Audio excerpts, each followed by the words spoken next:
război și să vedem. Le va fi de folos acum. Folosesc o tehnică diferită și Elena Marin foarte atentă spre următorul obstacol aerian și ultimul este o vârnă care trebuie sărită. O face acum Elena Marin. În spatele ei Mihaela foarte atentă să nu cadă. Dacă vreuna dintre componente cade, trebuie să reia traseul din punctul unde a căzut. Intră în viteză Elena Marin prin tunelul de lemn transparent, sare pe cele două cupuri și parcurge distanța rămasă până la proba de îndemânare, proba de final. În spatele ei, Mihaela atentă cum pășește pentru a nu cădea, ajutată de coechipierii ei de războinici. Elena Marin își conservă avantajul și în viteză, în forță ajunge Elena Marin pentru proba de final. O ajută acolo Ana, ține tensiune, balansoarul, își culege inelele roșii Elena Marin și pregătește prima aruncare. Prima aruncare, o ratare Elena Marin. Aruncări înalte ale Elenei Marin. Niciuna reușită. Ratează din nou acolo Elena Marin. Timp suficient pentru ca Mihaela să ajungă și ea pentru proba de îndemânare. Își culege Mihaela inelele albastre și pregătește prima aruncare. Mihaela ratează. O nouă aruncare a Elenei Marin. O ratare. Ratează și Elena Marin, ratează și Mihaela. Aruncări înalte ale ambelor concurente. Se echilibrează acolo, respiră ambele concurente. E 9-7 pentru faimoși. Ratează din nou Elena Marin, ratează și Mihaela. O nouă aruncare de succes de data asta. Un inel roșu este apăsat de Elena Marin. Are nevoie de doar un inel, un singur inel. Elena Marin, o aruncare înaltă, ratează. Ratează acolo și Mihaela. Aruncare puternică a Elenei Marin, însă ratează și Mihaela. Ambele concurente ratează seria de inele pe care le aveau în mâini. Ambele concurente să-și recupereze inelele. Un singur inel este cu ce intensitate. Desigur, marca Survivor România. Aruncă acolo Elena Marin. Aruncă și Mihaela. O nouă aruncare înaltă a Elenei Marin. Primul inel albastru pus de Mihaela pentru războinici. Fiecare dintre concurente are câte un inel pus. E foarte aproape, a fost Mihaela, s-a lovit de Ninja. Amplasată la capătul balansoarului.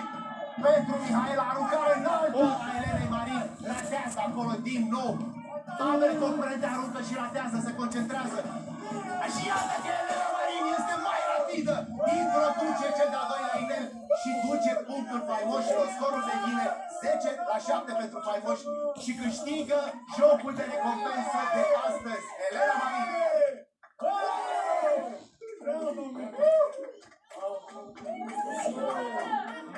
Se va pleca un tempo con acolo. Vedete che funziona così.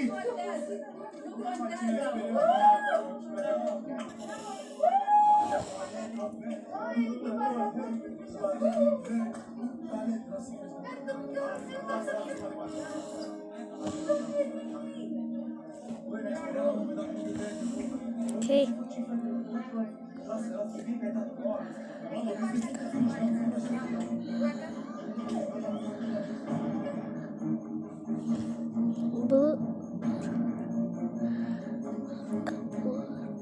Work.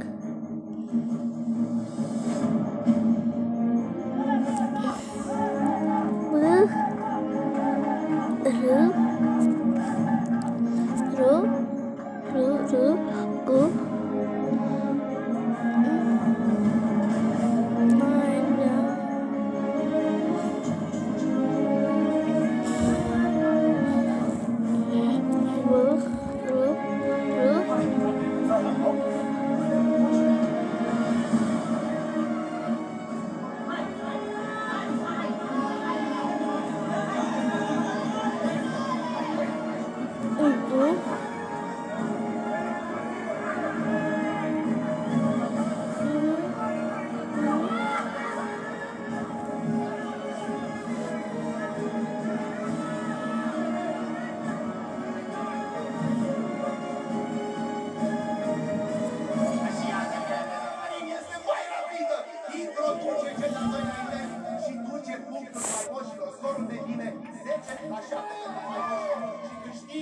Jocul de recompensă de astăzi, Elena Marin.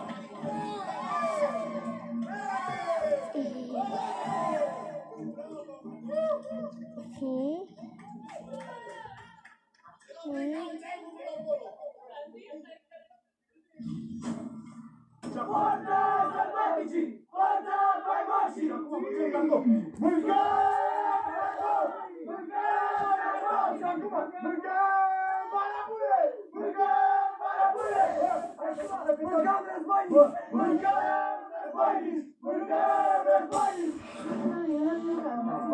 Asta este. Îmi place atitudinea. Atitudinea pe uriașă, echipă, bravo! Am pierdut 10-7, frate. Andrei, bravo! I love you! Băi, fată, bine! Da, mă, dai!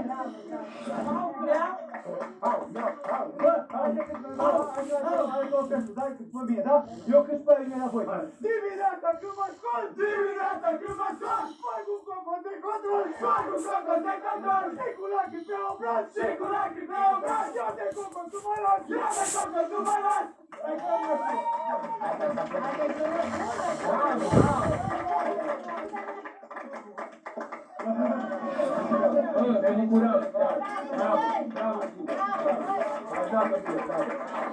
Bravo și vă, ați pierdut frumos, bravo! Felicitări fiecare dintre voi, ați pierdut incredibil! Bravo, chiar, bravo! Vedeți foarte mult de frumos! Vedeți ce vedeți!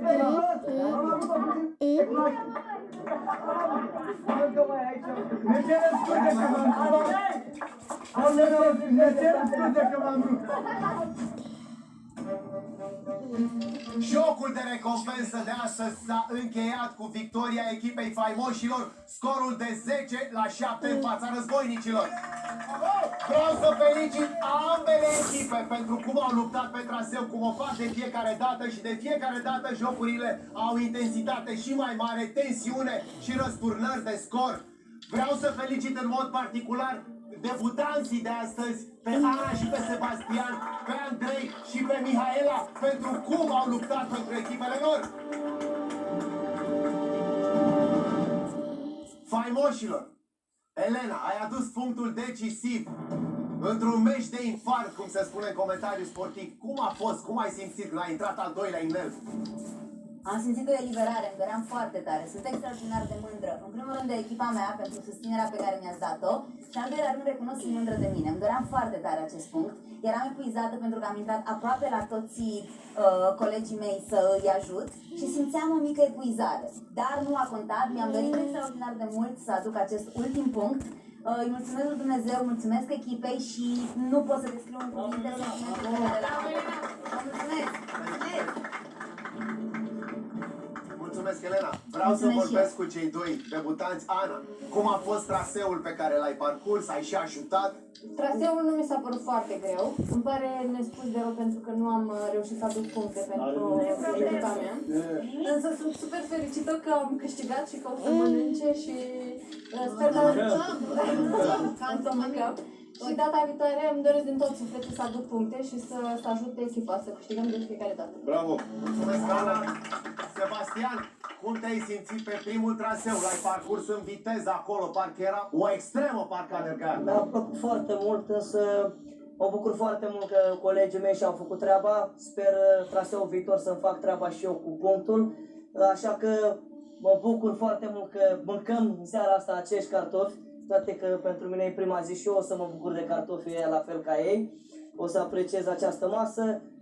Sper să fie din ce în ce mai bine zilnic și hai faimoșii! Mulțumesc, Sebastian! Încă o dată felicitări albaștrilor, războinicilor. Marilena, la 7-0 a intrat pe traseu. Ai adus punctul, 7-1. Ce ai simțit?